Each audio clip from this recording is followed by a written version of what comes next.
Goeiedag julle, ek is Neil Botha van Boutech Electrical. Ons staan vandag hier in Villiersdorp in die Weskaap by Marks Fresh Produce. Hulle verpak die vrugte en ook koelkamer fasiliteite. So ja, dit is hoekom ons vir julle wil wys wat ons hier binne het.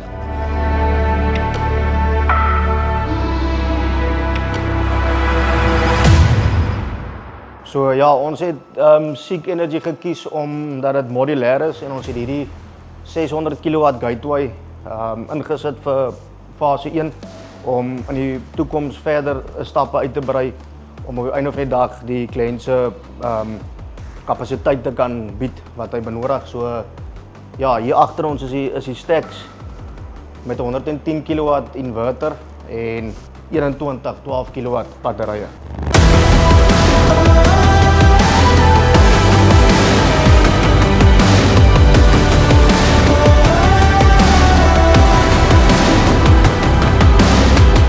Ons het 287 kW peak se ICO sonpaneel op die dakke gesit om dan nou hierdie batterybanke vol te laai en dan nou met in die goedkoop tariewe laai ons die batterye vol om dan nou in die peak tye die vrag te dra van die plant.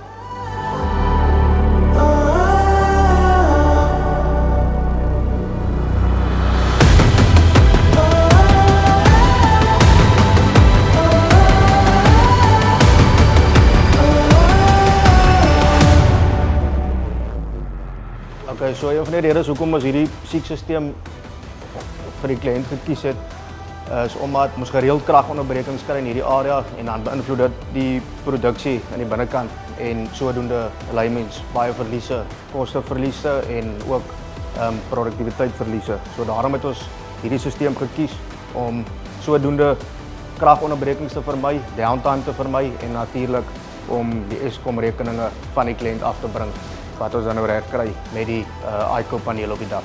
Ons het geen probleme gehad nie, dit was baie streamline. Die oorskakeling tussen off-grid en on-grid is ook 0 millisekondes. So ja, ons het tot sover loop alles baie goed en ons is baie tevrede.